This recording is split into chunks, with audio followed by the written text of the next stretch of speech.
જેનો બી રજૂ કરે એનો. હલો હલો, હા આપણે ભીમ આર્મી ગુજરાત પ્રદેશ અધ્યક્ષ બોલું, કમલેશભાઈ ધવલ. બોલો. આપણે વિજયભાઈ મકવાણા જે પત્રકાર છે એમની ફરિયાદ કેમ દાખલ નથી થતી?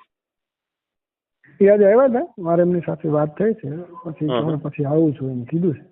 ના 19 તારીખથી એમણે અરજી આપી છે. ગઈકાલ સુધી તમે એવું કીધું કે ફરિયાદ લઈ લેશું અમે, પણ ફરિયાદ હજી સુધી દાખલ થઈ નથી. આજે મારે એમની સાથે વાત થઈ છે. એમને હમણાં જ મને ફોન કર્યો હતો કે ફરિયાદ લેતા નથી, અમે ઘણા પ્રયત્ન કર્યા. 19 તારીખથી અત્યાર સુધી પ્રયત્ન બધા ચાલુ જ હતા. છેલ્લે તમારા ઉચ્ચ કક્ષાના અધિકારીઓ સાથે મુલાકાત કરી ફરિયાદ લેવાનું કીધું, છતાંય નથી લીધી. એમ એવું નથી, એવું તમારે સમજ ફેર થતો હશે. વિજયભાઈ સાથે હમણાં કલાક 2 કલાક પહેલા જ વાત થઈ છે. એવું કીધું કે હું એકાદ દિવસ વિચારીને આવું છું, અને મેં એમને કીધું છે ના એવું નથી. મારી વાત સાંભળો, અભી હાલ મને ફોન કર્યો તો 5 મિનિટ પહેલા એમણે મને ફોન કર્યો, એવું કહી છે કે ભાઈ ફરિયાદ તો તમને એમણે અલગ વાત કરી હશે. બાકી મારી સાથે વાત થઈ છે, એની સાથે બીજા એક ભાઈ બી હતા. પણ તમે તપાસની જે વાત કરો છો તમે કે આ લઈ આવો પેલું લઈ આવો, તો પ્રિવેન્ટ ઓફ એટ્રોસિટી એક્ટ 1999 નો જે પરિપત્ર છે ને એમાં કોઈ પણ તપાસની જરૂર નથી. ગુરુજી, તપાસની વાત ને બધી વસ્તુ બરાબર છે, પણ વાત છેલ્લે જે થઈ છે ને એ આવી થઈ છે મારે એમની સાથે, અને એ વિચારીને આવવાના છે અને આગળની કાર્યવાહી થવાની છે, એટલે તમે નિશ્ચિંત થઈ જાઓ. પણ 19 તારીખથી જે માણસે ફરિયાદ આપેલી છે, આજે 19 ની આજે 24 તારીખ થઈ, હજી સુધી ફરિયાદ દાખલ નથી થઈ. એ ભાઈ એવું કહે છે. એ ભાઈ એવું કહે છે. હવે મને બોલાવે છે કે તમે આવો, તો મારે કાલે આવવું પડે એવું થાય છે. ના તમે નહીં ધક્કો ખાશો.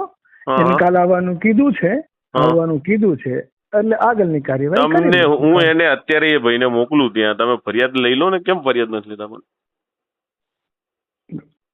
અમારે જે વાત થઈ એ મુજબ એને હું એ ભાઈને પણ મારે વાત થઈ તો અત્યારે મોકલી દો. એ ભાઈને મોકલી દો.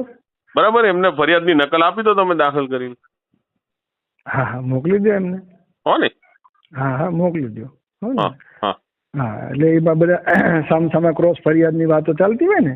આમાં શું છે, જો મારી વાત સાંભળો, આખા ગુજરાતની અંદર જ્યાં અનુસૂચિત જાતિની ફરિયાદ હોય ને, ત્યાં તમે સામસામે ખોટી લૂંટની ફરિયાદ, છેડતીની ફરિયાદ ખોટી લે, અને બુટલેગરોને તમારે છાવરવાના ના હોય. એવું ના હોય. આવા બુટલેગરોને તમારે છાવરવાના જ ના હોય. બિલકુલ નહીં. ના એવું કશું બિલકુલ ની વાત નથી. તમે બુટલેગરોને છાવરો છો ને આવા વ્યવસ્થિત પત્રકારોને બિચારાને હેરાન કરવાના ધંધા છે. એવું નથી. તમે મારી વાત સાંભળો, ખોટી તમે કહો છેડતીની ફરિયાદ લેશું, લૂંટની ફરિયાદ લેશું, એટલે જયારે એટ્રોસિટી એક્ટ નો બનાવ હોય ત્યારે તમે આવા બિચારાઓને ના એ તમારી વાત અયોગ્ય છે. એવું કશું છે નહીં કે અમે આવું કરીએ. પણ શેની સામે ક્રોસ ફરિયાદ છે નહીં હોય. એ પત્રકાર છે, આજે દારૂ વેચતા હોય ત્યાં બરાબર છે. એ તો જે હશે ને એવું અમે કરીશું. તમે ચિંતા છોડો ને. તમે તારે એમને અત્યારે આવવું હોય ને એમને મોકલી આપો. હા તો મોકલી જ આપું, તમે ફરિયાદ લઈ લો એમ.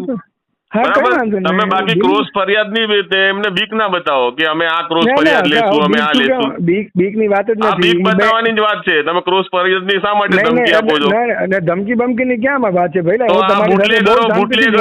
બુટલેગરો એવું કે અમારી ક્રોસ ફરિયાદ લો, તમે લઈ લો એમ. ફરિયાદ આપે એટલે લેવી પડે પેલા. એટલે છૂટકો નથી. ફરિયાદ આપે એટલે તમે છેડતીની ફરિયાદ ને લૂંટની ફરિયાદ નહીં લો એમ. એટલે તમે શું કહો છો? મને શું કહેવા માંગો છો? એટલે એ લોકો તમને કે અમારી આવી ફરિયાદ લઈ લો એટલે તમે લઈ લેશો એમ. એટલે મારે નહીં લેવાની એવું કહો છો તમે? એટલે એ છેડતીની ફરિયાદ એમને તમે દાખલ કરજો એમ. એટલે એમ ક્યાં વાત છે? એ લોકો એ પત્રકારે મને એવું કીધું કે મને આવું કહી છે એમ. એવું કે છે ને, જો આમાં એવું છે કે ઈ ભાઈ આવે છે આટલા દિવસથી અહીં ફરિયાદ નું કે છે. મેં એને ફરિયાદ નું કીધું છે, પેલી બેન આવે છે રોજ ઉઠીને કે ફરિયાદ મારી. વાંધો નહીં, જો એ ભાઈને મોકલું છું, તમે ફરિયાદ લઈ લો. એવું હશે તો હું કાલે હું રૂબરૂ જ આવું. ચલો ને, વાંધો નહીં. કઈ વાંધો નહીં. હો ને? હા જી હા.